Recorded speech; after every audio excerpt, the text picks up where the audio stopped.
નમસ્કાર દર્શક મિત્રો, સનસનીખેજ ન્યૂઝમાં આપ સૌનું હાર્દિક સ્વાગત છે। સમાચાર છે કે પૂર અસરગ્રસ્તોની લારી રેકડી તેમજ દુકાનદારો માટે સહાય ફોર્મનું વિતરણ। સયાજીગંજ પરશુરામ ભઠ્ઠામાં નાગરિકોમાં અસંતોષની લાગણી પ્રસરી। વડોદરાના પૂરગ્રસ્ત વિસ્તારની લારી રેકડી કે દુકાનદારો માટે રાજ્ય સરકાર સહાય જાહેર કરતા જ તંત્ર કામે લાગ્યું। વડોદરા કોર્પોરેશન દ્વારા વિવિધ ટીમો બનાવી સર્વે અને પંચકયાસની કામગીરી શરૂ કરવામાં આવી। સરકારના નિર્ણયથી અસરગ્રસ્તોને રાહતની આશા સામે 5000ની સહાય સામે નાગરિકોમાં અસંતોષની લાગણી પ્રસરી। સયાજીગંજ પરશુરામ ભઠ્ઠામાં deputy municipal commissioner Arpit Sagar અકોટાના ધારાસભ્ય ચૈતનભાઈ દેસાઈ કોર્પોરેટર સહિત અધિકારીઓ સર્વે કરવા નીકળ્યા હતા। લારી રેકડી ધારકને કોર્પોરેશન ફોર્મ વિતરણ કરી વિગતો મેળવવાની શરૂઆત કરી હતી।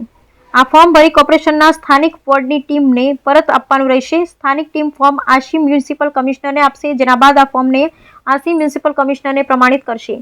ત્યારબાદ એક સાથે તમામનું લિસ્ટ કલેક્ટર ઓફિસ પર જશે અને ત્યાંથી ખાતામાં ચૂકવણી કરવામાં આવશે। આ પછી ફોર્મ ભર્યા બાદ 10-15 દિવસમાં ખાતામાં નાણાં જમા થશે। આ ફોર્મમાં 11 વિગતોની ભરવી પડશે। એકાદનામું અને પ્રમાણપત્ર પણ ભરવું પડશે। નાગરિકોનું માનવું છે કે સરકાર દ્વારા આપવામાં આવેલી આ સહાય સામે નુકસાન મોટું થયું છે। આ અંગે એક રેકડી ધારક મહિલા પૂનમ માસીએ જણાવ્યું હતું કે વિશ્વામિત્રી નદીના પૂરના પાણી અમારા ઘર અને રેકડીમાં ફરી વળતા 50,000 જેટલું નુકસાન થયું હતું। આજે તંત્ર દ્વારા અમારે ત્યાં સર્વે કરવામાં આવ્યો અને સહાય માટેનું એક ફોર્મ આપવામાં આવ્યું, જેમાં અમને 5000 સુધીની સહાય મળશે, તેમ અધિકારી દ્વારા જણાવ્યું હતું। જો કે આ સહાય અમારા નુકસાન સામે ખૂબ જ ઓછી છે। સરકાર યોગ્ય વળતર આપવું જોઈએ। વડોદરા મહાનગરપાલિકા દ્વારા 3 વિભાગમાં આપણે વહેંચણી કરી છે કે કયા કેટેગરીમાં આવે।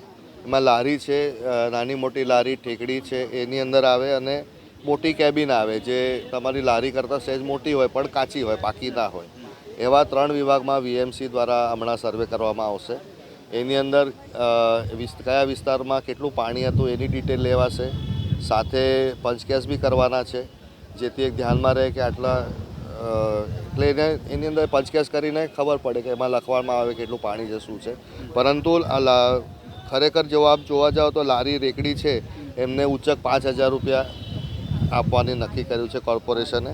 નાની સ્થાયી કેબિન હોય જે 40 ચોરસ ફૂટ સુધીની હોય એવા લોકોને 20000 રૂપિયા ઉચ્ચક, અને મોટી કેબિન જે 40 ચોરસ ફૂટથી વધારે મોટી હોય પરંતુ બાકી ન હોય એવીને આપણે 40000 રૂપિયા સુધીની સહાય આપવામાં આવશે।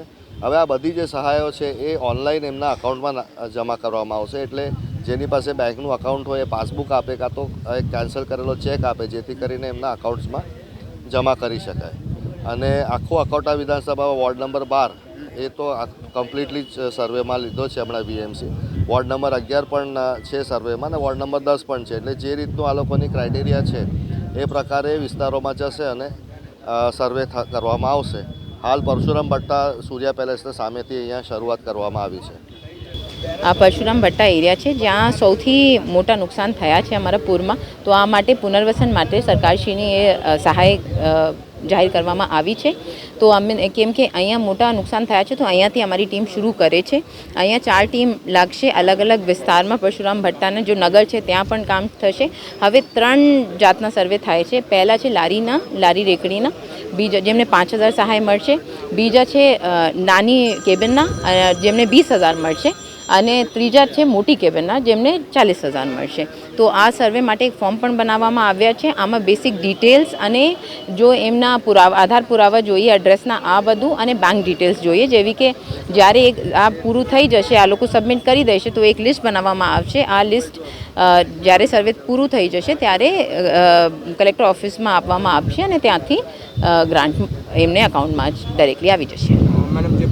હા, નુકસાન થયું હતું, પાણી ભરાઈ ગયા હતા, થોડું ઘણું નુકસાન થયું હતું। તમે લોકો આવ્યા છો બધા સર્વે કરવા, ફોર્મ ભરશો, સહાય આપશો, બધાને નુકસાનની ભરપાઈ કરશો। સરકારે સારો નિર્ણય છે, સારું રહેશે, આયોજન સારું છે બધાનું તમારા લોકોનું।